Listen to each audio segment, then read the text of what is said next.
Unawaangalia watu wanavyopambana katika maisha, wana ndoto, wana familia zinawategemea, lakini ili wapate riziki inabidi waingie kwenye maumivu makali sana.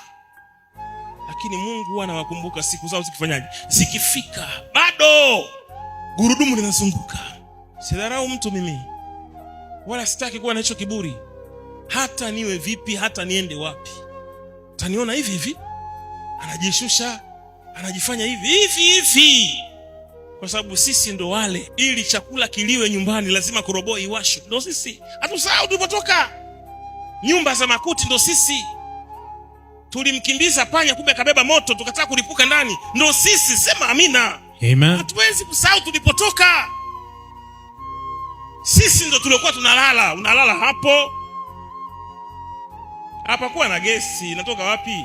Umo nyumba, umo ndo jiko. Sema amina. Amen. Unajua majifi matatu, limewekwa moja hapo, limewekwa hapo, limewekwa hapo, ndo moto unawaka hapo, ndo ugali unapikiwa ndani. Ugali wakati mwingine inabidi mtoke nje, moshi unazidi moshi, inabidi mtoke nje kwanza. Ndio sisi. Huku yuko pale ana mayai yake, nyoka naye yuko chini anasubiri aidha ale mayai ya kuku, aidha akugonge mguu. Ndio sisi. Tumepitia hayo maisha.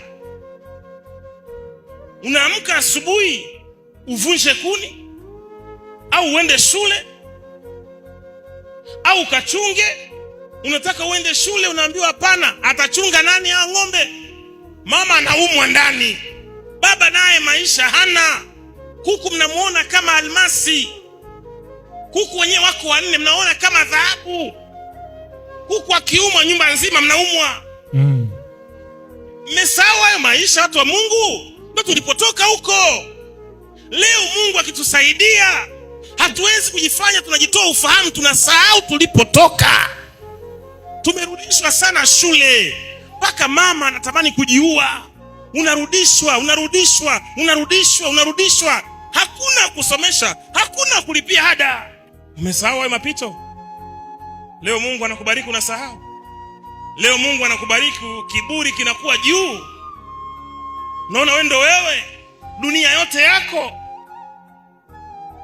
Alafu kimwona mtu hajasoma, yule hajui Kiingereza, yule kaka, unajua watu wamepita kwenye njia zipi? Unajua bro, wewe unajua Kiingereza, it's okay. You know how to speak English, it's okay.